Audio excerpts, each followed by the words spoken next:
One of the best emotional scene గురించి మాట్లాడుకుంటే, యాక్చువల్‌గా మనకు తెలుగు సినిమా కాదు, హిందీ సినిమా. ఈవెన్ దో ఇది హిందీ సినిమా అయినా కూడా ప్రసాద్ గారు రాసిన సినిమా 'బజరంగి భాయిజాన్'. ఒక సెన్సేషన్ సినిమా అసలు.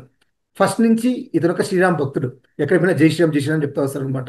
సో, ఇతనికి ఒక పాప దొరుకుతుంది. ఆ పాప పాకిస్తాన్ తప్పి ఇంట్లో ఇండియాకి వచ్చేస్తుంది.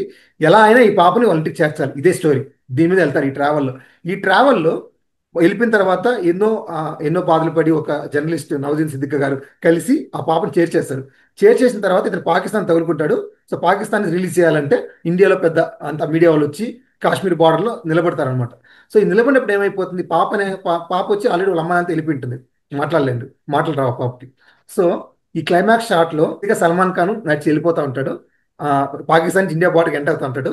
ఆ పాప స్ట్రగుల్ ఉంటుంది, మాట్లాడాలి, అరవాలి, పిలవాలి, కానీ తనకి మూడు రోజులు రాదు. కానీ ఆయన వెళ్ళిపోతున్నాడు అనే టైంలో ఫస్ట్ షాట్లో వచ్చి ట్రై చేస్తుంది అక్షయ్కి రాదు.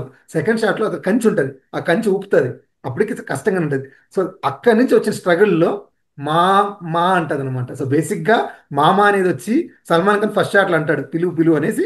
అతను తెలియనప్పుడు అక్కడ మామ అని పిలవడమే ఒక నెక్స్ట్ లెవెల్ తీసుకెళ్ళిపోతుంది అనమాట సీన్.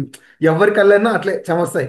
అండ్ మెయిన్గా ఇక్కడ డ్రెస్ ఫార్మాట్ చూస్తే ఫస్ట్ నుంచి లాస్ట్ వరకు సల్మాన్ ఖాన్ గారు వచ్చి లైట్ ఆరెంజ్ కలర్ డ్రెస్ ఉంటుంది, ఎందుకంటే ఆంజనేయ స్వామి రిఫ్లెక్ట్ చేస్తూ ఉంటుంది.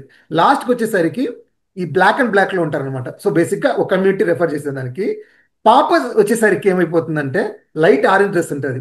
సో బేసిక్గా షీ విల్ తను వచ్చి జై శ్రీరామ్ అంటది ఆ అమ్మాయి, ఆ పాప మున్ని పాప వచ్చి.